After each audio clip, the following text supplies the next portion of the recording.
Hey, so welcome back. So this is what the thing I was talking about switching out. These are beads, silica beads, if I remember correctly. What they do is they absorb moisture. They're supposed to be blue. The fact that they're at this point, this color, which is like slight reddish. Hang on, let me put the phone down. So 1 second. Sorry for the view. Yeah, like they're supposed to be a lot more blue.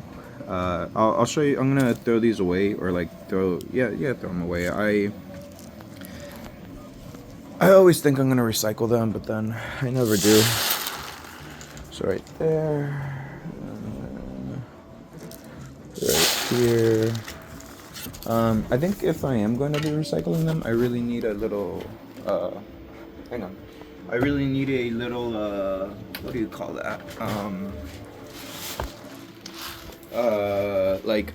Oven to specifically not record them, but reactivate them, like boil out the moisture, because that's what silica beads do. Like they just absorb moisture in the air, allowing you to keep things dry.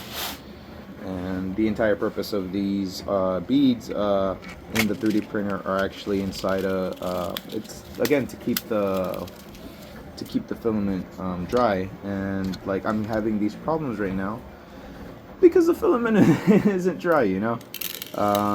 If you keep it inside of the wrap, I think, yeah, inside of like how it generally comes, like most filaments that you buy, they come wrapped up and they are, you know, just ready for you to pop open, put on your AMS or on your on your AMS or on your 3D printer, you know, the back of your 3D printer, and you're expected to kind of like finish the filament before it ever gets to that saturation point, especially if you open it. But the bamboo AMS does actually have like these slots that some of the community designed a holder for. And what it allows you to do is, well, it allows you to pour silica beads into these things. And right before I put them in there, I'm just gonna show you. I really hope I don't drop it. I swear, like, part of the reason why I love my vacuum so much is because, like, I've dropped these inside of the AMS, and instead of having to go through and like clean them all, like, it's so much easier to just go ahead and vacuum them up and take them out of the vacuum later. So that's been replaced right there, and I need to cover that. That's been covered. These are a little thick just because the beads are a little compressed, but that's kind of how you change it. It's pretty simple. You know, you open it up, pop in your silica beads or silica-based dryer chemical, and then put your stuff back inside. So, for example, this one's gonna go in here, and I took it out. I actually cut the thing right there because I noticed that I was having some trouble with it. And there you go. This is still there because it won't come out. It was mid-print. We're gonna give it another go. Let me show you how I prepare the other plate that I already have set up and ready for this. So this one's pretty clean. This is how you can see it starts out. We're gonna go ahead. I'm gonna put the phone down for a little bit, and then I'm gonna grab my Elmer's glue. Just put a generous helping of Elmer's glue on it. With the brush, any brush works, honestly. I would recommend. I got chip brushes.